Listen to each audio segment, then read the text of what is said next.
¿Qué tal, navegantes? ¿Cómo están? Buenas noches. Nos encontramos acá en un programa más de segmentos con tu fiel servidor. Muy bien, vamos a ver el problema de Palestina. ¿Qué ocurre entre Palestina e Israel? Sí, es un problema grave que ocurre.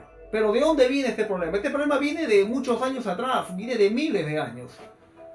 Miren, en la región de Palestina, aproximadamente entre los años 4000 a 5000 a.C., se tiene conocimiento y data de poblaciones y tribus que llegaron y se acantonaron en esta zona y se establecieron.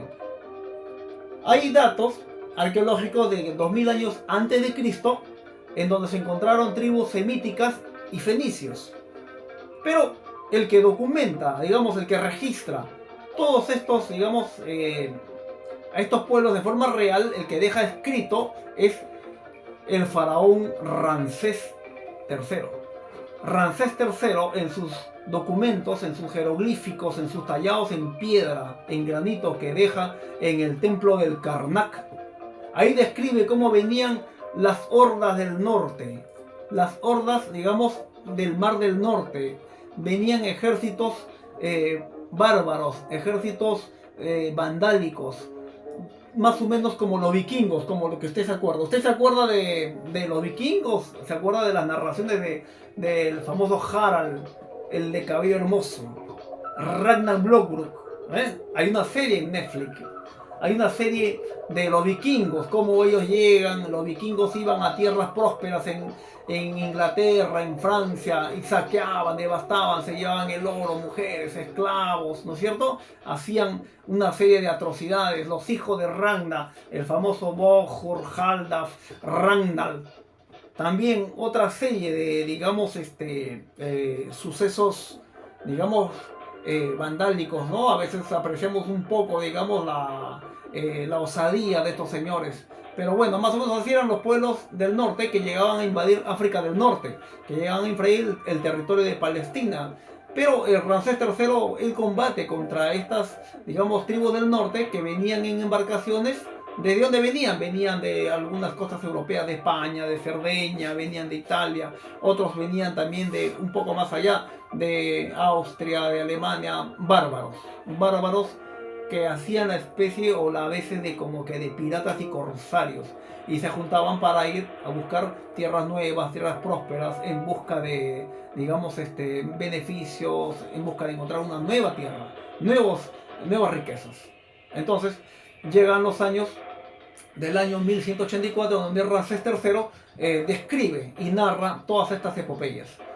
Luego, con el correr del tiempo, vienen los famosos filisteos y hebreos. En esas tierras de Palestina ya se sientan los filisteos que son los descendientes de estos señores que venían del norte, de los mares del norte, a apoderarse de esta tierra de Palestina. En esta tierra de Palestina, como ustedes saben, actualmente hay batallas, hay combates. En estos momentos, Israel está acantonado con todo su ejército para invadir la franja de Gaza, que es tierra palestina. Solamente los militares están esperando la orden para ingresar a invadir prácticamente Palestina. Y esa invasión la van a hacer con una, operación tipo tierra arrasada, en la que arrasan con todo, edificios. Han dado ya la alerta para que todos los pobladores inocentes, mujeres, niños y palestinos que no tengan nada que ver con la guerra, puedan irse, puedan abandonar el país. Porque ojo que el que ha declarado la guerra en estos momentos es el grupo paramilitar y político, si se le quiere llamar grupo terrorista o como usted desee llamarlo, porque así es como lo dicen en la prensa, lo ha decretado el Hamas. El Hamas es el que ha declarado la guerra. Pero son por revanchas, anteriores que han habido, que yo les voy a explicar ahora. Entonces, ¿de dónde nacen estos conflictos? Nacen de ahí, de estas diferencias que han habido. En estas épocas, usted se acuerda de Abraham de la Biblia. Abraham tiene dos simientes. Su hijo Isaac con su esposa Sara y Ismael, el hijo de la criada Agar. Cuando Sara pensaba de que ya no iba a poder tener hijos, ella le cede a la criada para que le dé un hijo a Abraham. Pero luego nuestro Señor Dios, Jehová, le da el poder a Sara para que pueda tener un hijo. Para los dos tenía, digamos, Dios preparado una misión en la vida. Cada uno de estos señores sería, digamos, los padres de naciones. Por el lado de Isaac nacieron los judíos, los hebreos, y llegaron a conformar actualmente el Estado de Israel. Y por el lado de Ismael, los países y los pueblos árabes, que en su mayoría son musulmanes y de religión islámica. ¿Se da cuenta? O sea, los descendientes de Isaac son judíos de etnias hebreas y con religión, ¿no?, de Israel. Por el otro lado, los árabes son musulmanes de religión islámica. O sea, la religión judía y la religión islámica tienen su simiente en Abraham. Entonces, por eso es que estos señores nacen de la misma simiente y viven en el mismo pueblo. Pero los filisteos, que anteriormente ya los hemos narrado como llegan a esta parte de Oriente Medio, se asientan en la parte de Palestina y adoptan con el tiempo, adoptan el Islam. Con el correr del tiempo, en los años más o menos 587, el rey Nabucodonosor libera a la región de Palestina de los asirios. Los asirios habían estado gobernando esa parte y habían sido muy crueles con los hebreos y con los palestinos. Él llega y libera y decreta el rey Ciro el Grande de Persia, decreta la libertad para los judíos y para que ellos puedan reconstruir su iglesia que había sido destruida anteriormente por Nabucodonosor. Como ustedes saben, Nabucodonosor era el rey de Babilonia, que actualmente es Irak, y había también dado un trato, pero digamos brutal, a los judíos, a los israelíes y a los palestinos. Pasa el tiempo y después de Ciro el Grande llega Alejandro Magno, más o menos en el año 331 a.C. Luego de Alejandro el Magno, luego de la muerte de Alejandro el Magno y de sus sucesores, llega nuevamente el Imperio de Egipto con el faraón Lágidas en el año 197 a.C. Pero los judíos se rebelan en más o menos el año 142. No deseaban estar, digamos, gobernados por ninguna potencia. Ellos habían tenido ya sus reyes más o menos en el 928 a.C., años antes, ¿no? Antes de la llegada del Imperio Asirio, antes de la llegada de Nabucodonosor. Ustedes se acuerdan del rey David, se acuerdan del rey Saúl, de Nabucodonosor, perdón, de Salomón, el rey Salomón. Entonces ellos eran los reyes de Israel. Ustedes se acuerdan de la lucha entre Goliat, ¿no?, y David. Por ahí nacen los reyes de Israel y ellos son descendientes de Isaac. ¿Ven? ¿Se dan cuenta? Entonces estamos ya en los años 142. La rebelión judía es aplastada y expulsados los judíos de sus tierras. Pasa el tiempo y llega el Imperio Romano. El Imperio Romano en el año 63 a.C. derrota a los faraones y toma toda la región de Oriente Medio y Jerusalén para el Imperio Romano de Oriente. Pompeyo entra en Judea y prácticamente esclaviza toda la región. Deja algunos nobles que conserven sus puestos, sus títulos para la cuestión esta de recaudación de impuestos y para ser convertidos a la religión romana. Luego, con el correr del tiempo, ustedes saben que en esas épocas, cuando el Imperio Romano estaba, digamos, dominando esta región, nace Jesús de Nazaret, ¿no? Jesús de Nazaret nace en ese tiempo y llegamos al año 0 con el nacimiento de Jesús, después de su vida, pasión y muerte. Ojo que Jesús de Nazaret no era judío, ¿entienden? O sea, los hebreos que habitaban en Jerusalén no eran cristianos, eran judíos. Jesús de Nazaret no era judío. Entonces, para los judíos, para los hebreos, digamos, su Mesías, su Redentor, todavía no había nacido, no era Jesús. Pero ellos consideraban a Jesús como uno de sus, digamos, apóstoles, como uno de sus enviados, como uno de sus patriarcas, uno más digamos, como Moisés, como Abraham, como Juan el Bautista, ¿se dan cuenta? Entonces más o menos por ahí va el asunto. Pero para esas épocas los árabes o los musulmanes tenían diferentes religiones, tenían diferentes dioses. Todavía no se juntaban, no se unaban a una sola. Ellos adoraban al dios Gabón, el dios que les permitía, digamos, las cosechas, el que le daba el alimento. ¿Entienden? Los filisteos adoraban a esos dioses. Pero todos estaban dominados con el Imperio Romano. Más o menos por el año 70 después de Cristo, el año 70, los judíos se rebelan contra el Imperio Romano por la opresión, por la tremenda opresión que ocurre en Jerusalén, y el emperador Vespuciano envía al general Tito, y el general Tito aplasta y derrota la rebelión y en castigo destruye el templo de Jerusalén.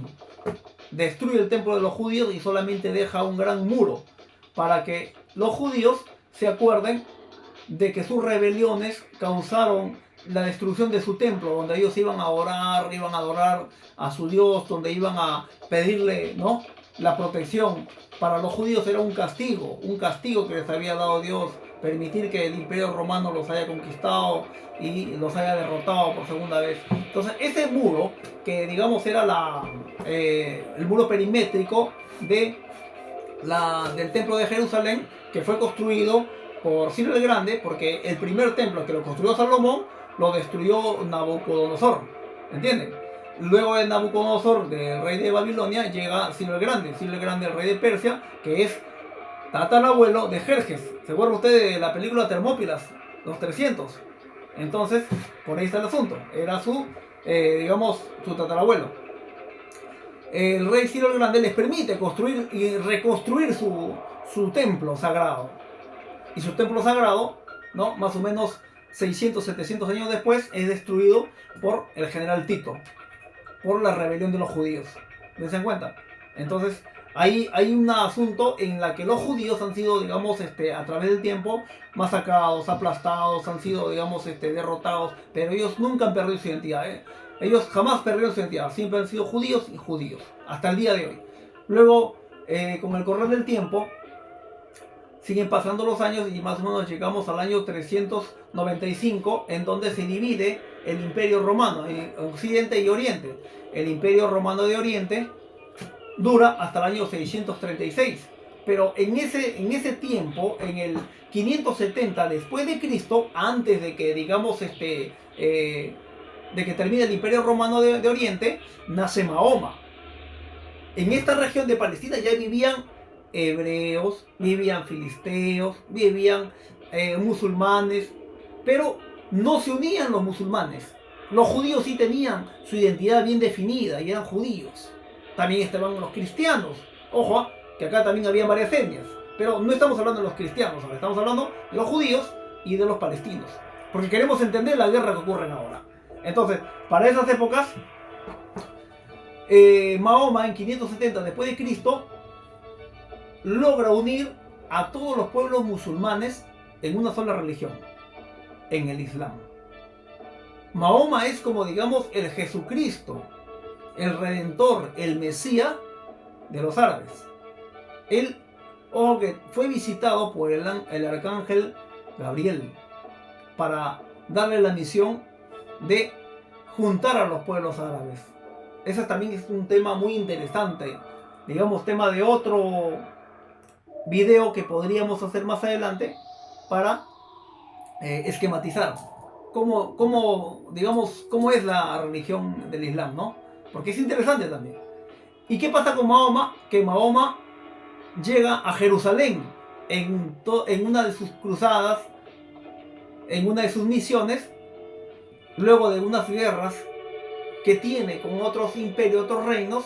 En esa época ya gobernaban ahí el imperio árabe, para juntar al pueblo árabe en uno solo. Estaban dispersos también ellos, con diferentes dioses. Entonces Mahoma lo que hace es unir al imperio, digamos, a los musulmanes en una sola religión y creer en un solo Dios, en Alá. Entonces, Jehová para los judíos es como Alá para los musulmanes. Mahoma es como Jesucristo para los musulmanes. Y la Biblia del Antiguo Testamento para los judíos es el Corán de los musulmanes. ¿Se dan cuenta? O sea, el libro sagrado de los musulmanes, el Corán. Su redentor, su Mesías, Mahoma. ¿Se dan cuenta? Su Dios, Alá. Para nosotros la Biblia, nuestro Señor Jesucristo y Jehová. Pero, señores, estas diferencias que ocurren, digamos, no son así tan fácilmente. Yo estoy omitiendo acá bastante información o de repente me estoy salteando, porque la historia es bien grande, bien amplia. Si usted, digamos, tratara de entenderla, si usted tratara, digamos, de estudiarla, comprenderla un poco más, se demoraría de repente unos 2 o 3 veces más que yo. Y quién sabe, de repente hasta usted tiene mejor entendimiento de este asunto. Pero yo lo estoy tratando de resumir brevemente para que esto sea, digamos, entendible y para que usted pueda digerir lo que sale en las noticias actuales. Bueno, entonces, sigamos. Luego de eso, del imperio árabe, la región de Palestina, la región de Jerusalén, que era tierra sagrada para todos los cristianos, es recuperada por los papas en las cruzadas. En el año 1099 llegan los cruzados. ¿Quiénes eran los cruzados? Los cruzados eran, digamos, los ejércitos del papa. Ejércitos alemanes, ingleses, franceses, europeos, españoles, portugueses, que venían a recuperar Tierra Santa. ¿Para quién? Para los cristianos, para el papa. Los judíos apoyan las guerras, porque también eran Tierra Santa de ellos. Pero para los musulmanes también es Tierra Santa. Ahí Mahoma ascendió al cielo. Para los judíos, ahí Tierra Santa, el muro de los lamentos. Ahí Moisés les dio la tabla con los 10 mandamientos a los judíos. ¿Se dan cuenta? O sea, estas son ya historias un poco más antiguas. El libro del Antiguo Testamento lo narra claramente. Entonces, Tierra Santa para los dos, tanto como para musulmanes como para judíos. Entonces, señores, ¿qué pasa? Que los cruzados recuperan Tierra Santa, pero en cada recuperación había pues una, digamos, matanza, ¿no? Matanza de árabes, de palestinos, de hebreos, de judíos. Entonces no fue fácil esta parte de la historia. Luego, los árabes no se quedan atrás y reconquistan nuevamente la zona. En el año 1187, o sea, más o menos después de 100 años, el sultán Saladino de Egipto recupera nuevamente estos territorios a punta de espada. Recupera el territorio y es tomado por el Imperio Árabe. Los árabes gobiernan ahí nuevamente todo ese territorio de Palestina, Jerusalén, y le dan lógicamente más, digamos, beneficios a los musulmanes, a su gente. Llega el año 1900, más o menos, con el correr del tiempo, luego de los árabes, era el Imperio Turco Otomano, llega a establecer un gobierno y desplaza a los árabes. Turquía logra, digamos, extender sus territorios. Invade la zona de Jerusalén y Palestina y llega a controlar el territorio. Todo ese territorio, África del Norte, Oriente Medio, un poco de Asia Central, ahora es controlado por los turcos, por el Imperio Turco Otomano. Pero llega la Primera Guerra Mundial y el Imperio Turco Otomano es derrotado.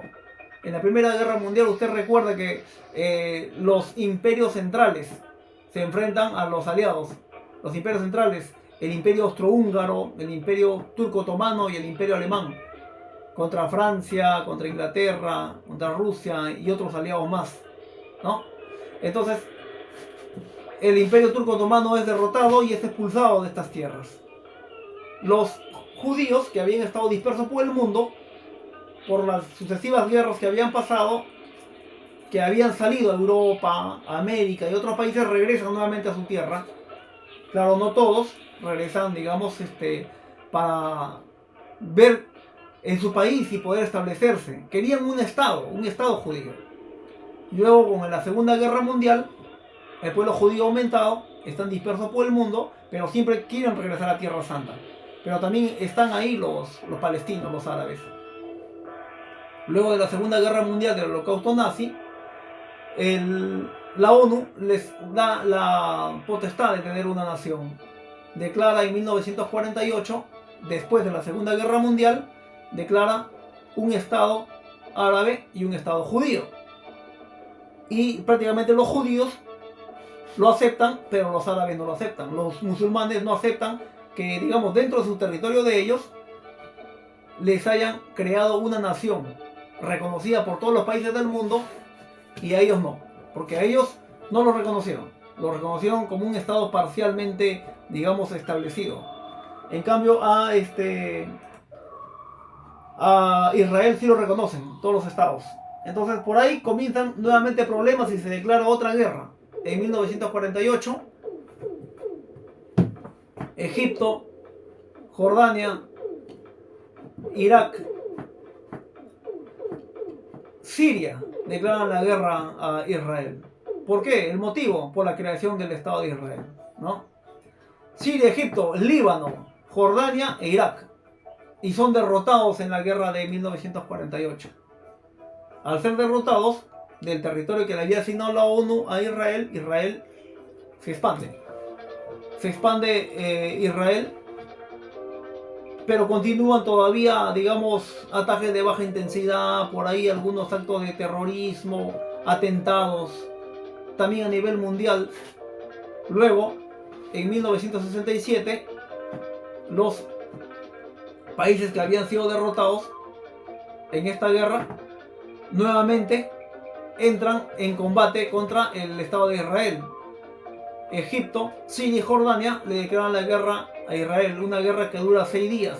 Pero para esta época ya estamos hablando en el tiempo de la Guerra Fría. Ya la Unión Soviética y Estados Unidos tienen conflictos y problemas en todo el mundo. Aquí también, por ejemplo, se usa tecnología militar soviética y tecnología militar americana, que es, digamos, puesta a experimentación militar en combate real.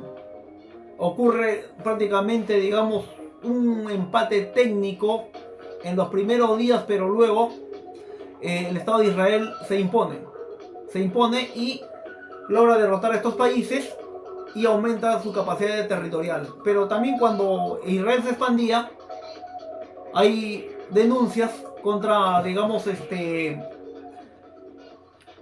contra atrocidades que comete el ejército israelí por los desalojos, por la ocupación de los territorios, contra civiles y personas, digamos, inocentes que viven en esta parte palestina.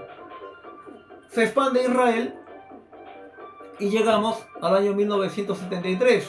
En el año 1973 ocurre otra guerra, la guerra del Yom Kippur, entre los estados árabes y Israel. Egipto, Siria atacan frontalmente a Israel, apoyados por Jordania y por el Líbano. ¿Qué querían estos países? Querían recuperar tierras perdidas y resarcir la humillación y la derrota de 1967 y la de 48, los anteriores también. Ocurre nuevamente un combate, una guerra entre Israel y estos países, y ahí es donde también el Perú participa. Envían cascos azules, envían soldados de la ONU, porque se instala, pues, luego de 2 a 3 semanas de guerra se hace un alto al fuego y se mete un ejército internacional como mediador. El ejército que mete la ONU es un ejército que va a, digamos, a mirar la paz, para que se haga una transición de paz entre estos países que estaban en conflicto. Entonces ocurre la guerra del Yom Kippur de 1973. Le llaman Yom Kippur porque Yom Kippur es una palabra, digamos, que rememora un día sagrado para los israelíes. Es el día sagrado en el que los israelíes van hacia sus sinagogas a pedir perdón por la desobediencia del pueblo de Israel de haber adorado a dioses de metal, dioses de barro. ¿Se acuerda usted cuando Moisés se fue al templo de Sinaí a traer los 10 mandamientos? El pueblo de Israel no se portó tan bien que digamos. Entonces, por esos, digamos, pequeños impases que hubo en esta parte de la historia, ellos declaran ese día como un día digamos, de perdón, un día de solicitud de perdón al Dios Todopoderoso. Entonces, en ese día, que era como digamos, como para nosotros un día de Navidad, un día de fiesta, estos países invaden Israel, los agarraron prácticamente, digamos, desprevenidos. Pero Israel logra derrotar a estos países invasores y hace crecer más su territorio. Entonces, ya señores, estamos viendo varias guerras que han habido entre palestinos e israelíes. Luego, Estados Unidos y Rusia logran hacer un alto al fuego y hacer las negociaciones. Unas negociaciones que tampoco no gustan ni para un bando ni para el otro bando, porque tienen sus propios, digamos, ¿cómo se puede decir? A ver, como que diferencias, como que no complacen a todos, ¿no?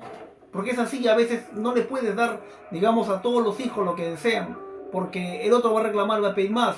Porque, ¿qué pide Palestina? Palestina también pedía ser reconocido como Estado soberano, quería que sea reconocido por todos los países del mundo, pero solamente 139 países reconocen a Palestina. ¿Quiénes reconocen? Muchos países de África, de Asia, Rusia, China, de Sudamérica. ¿Y quiénes no reconocen a Palestina como Estado? Estados Unidos, los países mayormente europeos, o sea, los aliados prácticamente de Israel. ¿Me das cuenta? Entonces, ¿por qué Israel sí y a Palestina no? Entonces, siguen ocurriendo todavía atentados, siguen ocurriendo todavía guerras internas.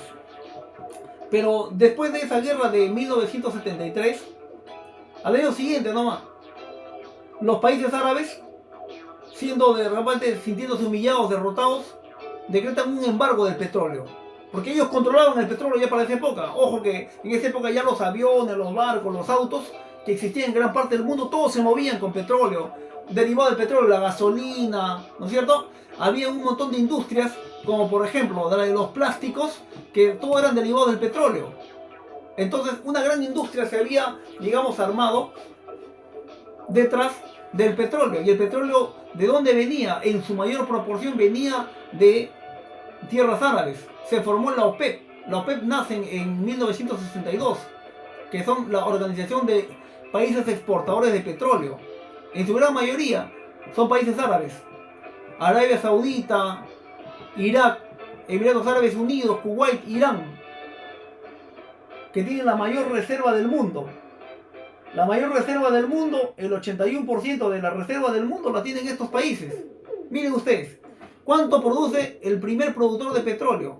Aproximadamente 9.213.000 barriles de petróleo diario. ¿Cuánto cuesta un barril de petróleo? Un barril actualmente cuesta $87. Entonces usted multiplica $87 por 9.213.000. ¿Cuánto es el ingreso diario que tienen esos países, ¿no? Exportadores?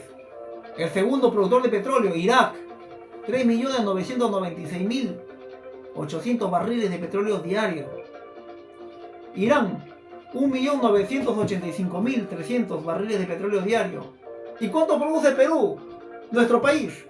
Perú también produce petróleo, ojo, ¿eh? Que es refinado, ¿no? Es destilado ya en, digamos, refinerías. Acá en el Perú también hay refinerías, pero el Perú produce 68.000 barriles de petróleo, que no alcanza para el consumo interno. Nosotros tenemos que importar petróleo de afuera porque no nos abastece nuestro mercado. Tenemos tantos vehículos que nuestros 68.000 barriles de petróleo no nos alcanza. Bueno, el embargo del petróleo es negociado entre Estados Unidos y los países árabes. Llega a un acuerdo especial, que también es un tema interesante de otro video que podríamos hacer, y nace el petrodólar, la única moneda de cambio autorizada para comercializar el petróleo en el mundo. Luego, seguimos con el problema entre Palestina e Israel. Luego, en el año 1993, se establece en Israel la OLP. La OLP, la Organización para la Liberación de Palestina, reconoce al Estado de Israel como país independiente. La OLP era, ojo, una organización que había sido creada en Palestina para defender los intereses palestinos. Y ojo que el primer objetivo que tenía la OLP era destruir el Estado de Israel y recuperar la Tierra Santa para los musulmanes. ¿Se dan cuenta? Pero llegan a acuerdos internos, llegan a ser, digamos, una organización medianamente moderada y reconocen ante la ONU a Israel. Pero hay una facción, una ala dura de Palestina que, digamos, protesta por esta decisión de la OLP. Y nace el partido Hamas. El partido Hamas ya había nacido en 1987, pero con el reconocimiento en el año 93 de la OLP a Israel, el grupo Hamas se vuelve un partido, digamos, paramilitar muy de repente incisivo y declara prácticamente la guerra al Estado de Israel. O sea, en el Estado de Palestina existen dos estados. Uno es la Franja de Gaza, que es palestino, y otro es el Cisjordania. En el Cisjordania actualmente gobierna el APA, la autoridad, ¿no?, palestina, que está gobernando el Estado de Cisjordania, que también es palestino. Y en el otro, en la Franja de Gaza, está el Hamas, el grupo Hamas, o el partido político Hamas, que es de corte, digamos, si se quiere decir, ¿no?, beligerante. Pero en Cisjordania, la ANP, que es la Autoridad Nacional Palestina, es la que está autorizada para representar al pueblo de Palestina. Más, jamás nunca ha podido representar en ninguna parte, ni en la ONU, ni en ningún tipo de repente de situaciones internacionales que hay. Pero jamás ve de que la ANP, que son los predecesores de la OLP, son, digamos, una relación muy tenue, muy blanda. Ha tenido también sus épocas donde ha combatido duro contra los israelíes, ¿no? Porque hay varios, digamos, conflictos intermedios que yo me estoy salteando para resumir este asunto. Pero jamás, el grupo Hamas no va a reconocer nunca al Estado de Israel. Ellos quieren que desaparezca el Estado de Israel. Ellos han hecho una red formidable de túneles y encrucijadas debajo de su territorio y han declarado prácticamente la guerra total a Israel, haciendo una serie de atentados suicidas a nivel mundial, por todo el lado, poniendo bombas en embajadas de Israel en todo el mundo. ¿Ven? ¿Entienden? Entonces ese es el problema. El partido paramilitar de Hamas no reconoce ningún acuerdo que ha tenido, digamos, la ANP, la Autoridad Nacional de Palestina, con Israel. No reconoce los acuerdos de Oslo, no reconoce los acuerdos de Camp David. ¿Ven? No quiere reconocer nada. Ellos simplemente quieren la guerra total, quieren la liberación total de Palestina de los hebreos. Quieren recuperar Jerusalén como tierra santa, como capital de ellos. Y ya saben por qué, ¿no? Porque el Islam es la religión de los palestinos y ellos manifiestan que la tierra santa de Jerusalén es de ellos, es para ellos. Porque ahí su profeta ascendió a los cielos y para ellos es suficiente con eso. Ahí Mahoma, en, digamos, peregrinación y en ardua oración, se contactó con Dios por medio del arcángel Gabriel. Unió a todos los pueblos árabes en una sola religión, todos los pueblos musulmanes, toda la etnia musulmana en una sola religión, en el Islam. ¿Ven? ¿Se dan cuenta? Tiene su libro sagrado, el Corán. Entonces, señores, más o menos ahí es donde comienzan los problemas y por eso es que van a ser, digamos, diferencias irreconciliables hasta el día de hoy. Hace 2 semanas atrás, 3 semanas atrás, comenzó nuevamente una guerra. Un conflicto que declara jamás al pueblo de Israel, porque no reconoce al pueblo de Israel. Ellos quieren también ser reconocidos como nación, como Estado, lo cual todavía no llega, digamos, hasta estos momentos, porque tienen pues estos tipos, digamos, de líderes que solamente hacen, digamos, declarar la guerra total, el terror, masacrar a niños, personas inocentes, mujeres, civiles que no tienen nada que ver en la guerra. Hasta el día de hoy estamos así. Entonces esa es más o menos la historia, por qué estos dos pueblos tienen estas diferencias irreconciliables a través de la historia. Los dos reclaman esa tierra. Pero, señores, Tenemos que entender el pasado de estas naciones para comprender la época actual. Muy agradecido.